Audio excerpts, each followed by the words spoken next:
Bonjour à tous et bienvenue sur la chaîne YouTube de la Pause Concours. Je suis Delphine Vallée, attachée principale d'administration en disponibilité depuis bientôt 5 ans où je vous accompagne dans la préparation de vos concours et examens professionnels dans la fonction publique.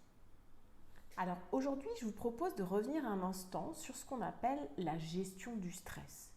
Beaucoup de candidats au concours sont stressés ou ressentent une forme d'appréhension avant un oral et c'est tout à fait normal. Le stress peut d'ailleurs être une très bonne chose pour vous aider à travailler, à être motivé, à avoir le petit coup de pression qui fait que le jour venu, on va tout donner. Sauf que parfois, le stress inhibe. Le stress va vous empêcher de répondre, va vous brouiller les idées, vous allez bafouiller, vous allez perdre tous les éléments que vous aviez préparés. Bref, vous n'allez pas être en mesure de répondre au jury dans les meilleures conditions. Et vous voyez, ce qui est intéressant de souligner, c'est que ce n'est pas le stress en tant que tel qui est problématique. Ce sont bien les conséquences du stress. Je m'explique. Être stressé et avoir le petit coup de chaud qui vous donne envie d'y aller, qui vous dit « allez hop, c'est le moment, c'est stimulant », ça peut être une bonne chose. Avoir en revanche le stress qui vous empêche de parler, qui vous brouille les idées, qui vous assèche la gorge, ça, c'est une mauvaise chose.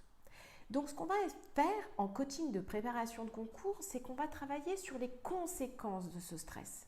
Je n'ai pas une baguette magique qui va dire « ping », il n'y a plus de stress, c'est fini, vous avez confiance en vous, vous vous sentez légitime, vous vous sentez à votre place et ça va bien se passer.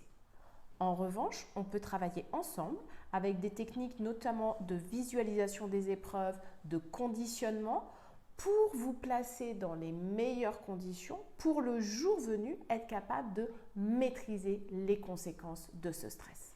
C'est ce que je vous propose de faire avec des outils issus notamment de la préparation mentale des sportifs pour vous placer dans les meilleures conditions pour vous permettre d'échanger avec le jury, de maîtriser les conséquences de ce stress et donc de réussir votre oral.